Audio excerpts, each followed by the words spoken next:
if I had to guess, which you are kind of making me do, I would say, well, for one thing, the number of parameters is infinite, right? Because if it's some convex polygon and we're not putting any bound on the number of sides on that polygon, then to specify it, you have to give what the points are for each of the vertices. And, as the number of sides grows, the number of parameters grows. So it's unbounded.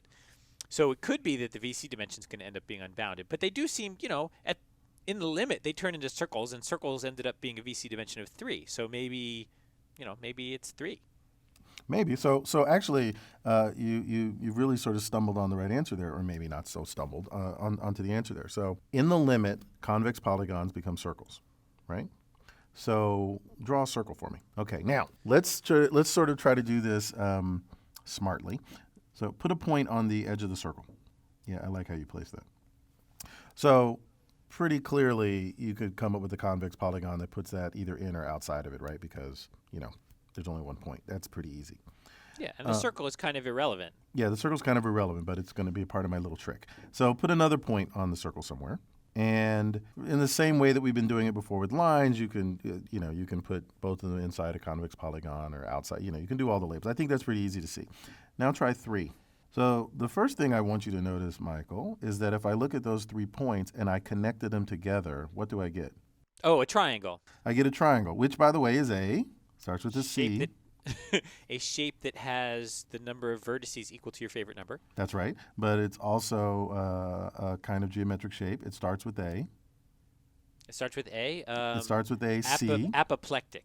No, it starts with a C. AC, accentuated. No, it starts with the letter C. Oh, convex. Yes, it's actually a convex polygon. Try putting a 4th point on there. And in fact, put a 5th point and a 6th point. Now, here's my question. We put all of these points on the circle, right? And let's just say it's a unit circle because it's easy to think about it. So we put all these points on a circle. Do you think we could shatter this with a convex polygon? To shatter it. Right, to give it all possible labelings. Well, let me draw the polygon. So each one being in or out. Well, the thing is, the way you've drawn this polygon, all of them are in. So if you use this polygon, what would you be labeling those 6 points? All positive. All positive. What if I didn't want you to label one of the points positive? Pick one of the points. Any point will do. So if I don't want that to be in the polygon, what do I have to do? Just push the corresponding vertex a little bit inside. Right, and the easiest way to do that would be not to have a vertex there at all, but simply not to connect that point. Oh. It's kind of like a rubber band art or string art. If we just kind of pop that one out, zounk. Right, so any point of those 6 points you don't want to be labeled positive, just don't connect it as a part of your polygon.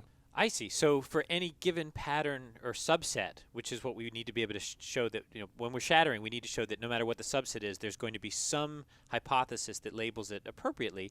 You're saying, well, just, label the points as plus and minus and connect up the pluses.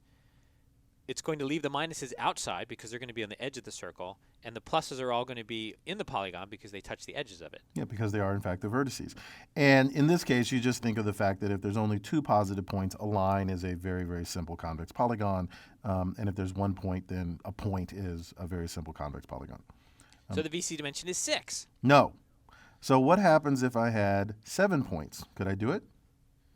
So the VC dimension is 7. What if I had 8 points? Could I do it? It's the same trick. We can make it 8. So can we make it 9? No. Yes. So yes.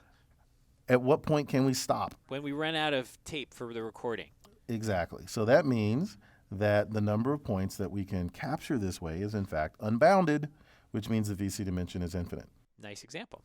Now, I do want to point out that there's a teensy tiny little point here that we sort of skipped over, but I can explain in 5 seconds, which is we made polygons. We didn't actually argue that they were convex, but they are convex because they're all inside the unit circle. And by construction, any polygon whose vertices are on the unit circle will be convex. So it's just that's why we needed a circle. That's why we were being clever with it. But there you go.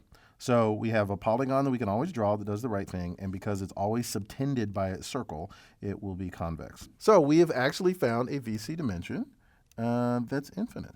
That is or a awesome. hypothesis class that has a VC dimension that's infinite. Yeah. Yeah, let's pretend that's really what cool. I said. So we've actually found a hypothesis class whose VC dimension is infinite, and we came up with a proof for why it would be that case. And it nicely, I think very nicely, connects with the observation you made earlier that somehow it connects with the number of parameters.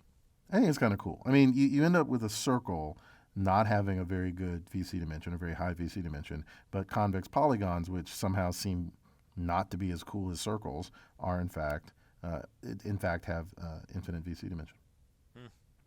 Okay, so there you go. So we've done some practice with VC dimension. So you've given me all this VC dimension stuff. I agree that it's cool, Michael, but what does that have to do with what we started out this conversation with? How does that answer my original question about, the natural log of an infinite hypothesis space?